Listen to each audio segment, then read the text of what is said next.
Maagap na nagsagawa ng preemptive operations ang Deployable Response Group mula sa Coast Guard Station ng Ilocos Norte sa Barangay Casilian, Bacara, Ilocos Norte, kung saan mahigit 60 individual ang nasagip at agad dinala sa Bacara Evacuation Center.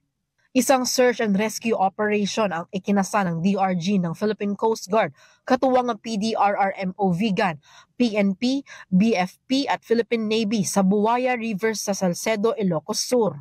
Dito nasagip ang 4 na individual matapos matrap dahil sa pagtaas ng tubig sa ilog dulot ng malakas na ulan na dala ng bagyong Nando.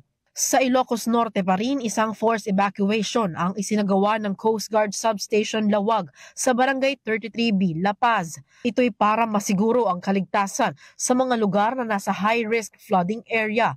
Dito'y 10 pamilya ang matagumpay na nailipat sa Eulalio Siazon Memorial Elementary School, kabilang ang 3 bata. Ang proactive operation na ito ay naging matagumpay sa pakikipagtulungan ng mga lokal na pamahalaan. Sa La Union naman, higit 100 individual ang matagumpay na nailigtas sa Barangay Mondoro, habang 5 pamilya at 1 individual naman sa Barangay Pudok, Alzate. Ang mga nasagip sa operasyon ng PCG at DRG ay kaagad na dinala sa evacuation center sa Bangar Mini Gymnasium.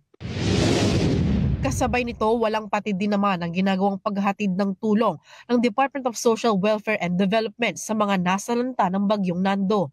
Pinangunahan ng DSWD Northern Mindanao Field Office 1 ang pamamahagi ng family food packs at hygiene kits sa mga nasalanta ng bagyo sa Maramag at Valencia City sa Bukidnon. Sa Cagayan Valley naman, ginamit ng DSWD Field Office 2 ang Family Assistance Card Emergencies and Disaster o FACE para mapabilis ang profiling ng mga internally displaced person, kasunod yan ang pamamahagi ng mga family food packs sa mga naapektuhan ng bagyo. Sa Cordillera Administrative Region, nakapagtala na ng kabuang stockpile na higit 100 milyong ayuda para sa mga nasalanta. Halos 8,000 family food packs, higit 19 na non-food items at halos 5,000 ready-to-eat food packs ang supply ng rehiyon na nasa mga provincial warehouse ng Apayao, Abra, Kalinga, Mountain Province at mga probinsya ng Ifugao at Benguet. Habang may 2 milyong standby funds ang ahensya para magamit sa agarang pagtugon sa mga nasalanta. Ang hakbang na ito ng ahensya ay parte ng ongoing disaster response operations ng rehiyon para sa magiging epekto ng super typhoon at habagat sa bansa.